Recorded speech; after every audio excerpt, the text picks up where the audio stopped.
Lockdown at the Homes, Part 2.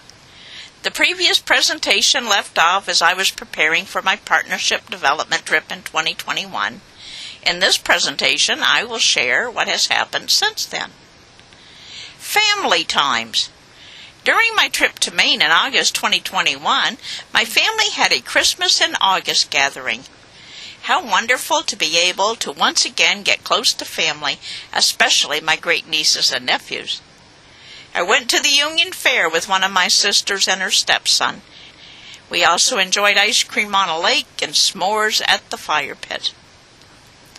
During this trip, I was able to share at one of my supporting churches and give a brief update at my home church in Herman. While in Herman, I enjoyed staying with a dear friend who owns a home on Herman Pond. I was able to get out and visit supporters in the area. I was also able to see family at Christmas time, including my sister and her husband over in Dade City, meet up with my niece and her husband in Lakeland in February, and then back to my sister's for Easter. In February, I got a text message from one of my sisters, followed that evening by a phone call. She invited me to come to Maine as her guest in June. I had never even thought about taking a vacation just to get away and see family, let alone doing it. So I immediately accepted. I flew to Maine on June 1st. Several wonderful family events, including a great-niece's high school graduation and open house celebration, a 50th birthday party for my sister-in-law, which was very well attended by many in my family. Another thing I really enjoyed was going with 3 of my sisters to put out flowers at the graveside for many of our loved ones, and buying presents for several great-nieces and nephews and getting to see them. What a blessing. And, of course, front porch sitting and visiting with family is always a great time. On June 8th, I was flying back to Sanford on an evening flight. That allowed me to have one final visit at a restaurant with 2 sisters and their husbands, and a surprise visit from my niece, Mary. I also enjoyed having a lobster roll. Just before going to the airport, I even had a visit with my uncle and aunt. What a great trip. Happenings at the homes. After my trip to Maine in August 2021, I arrived back at the homes in early September, and soon thereafter I was informed that one of the 3 vans that are used for taking people to appointments and other places they need to go was going to be replaced.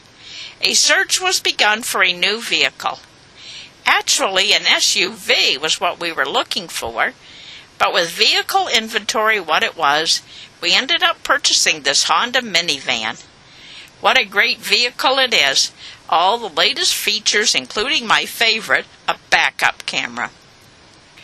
In January 2022, the weight loss group that I am a part of was given permission to restart our Thursday evening meetings. Also, the Latham Center residents' Thursday morning Bible study has resumed meeting. And on August 30th, the first potluck dinner at the homes in over 2 years took place. And after 2 years of not having enough time to do a Saturday morning activity, bingo just resumed in September. All of these events are hopefully moving us towards being able to reopen the Latham Center. At this point, we are still waiting. During this past year, there have been some residents move on to other places to live, but some new retirees have taken their places. Our current ALF residents are Ken, Geneva, Bonnie, Joan, Bev, Barb, and Jerry. As with the previous update, this one still has no ending. The Latham Center continues in lockdown. However, since September 20th, staff and visitors are no longer required to wear masks when in the Latham Center. thanking you for your prayer and financial support throughout my 23-plus years of ministry here at the homes, serving those who have served.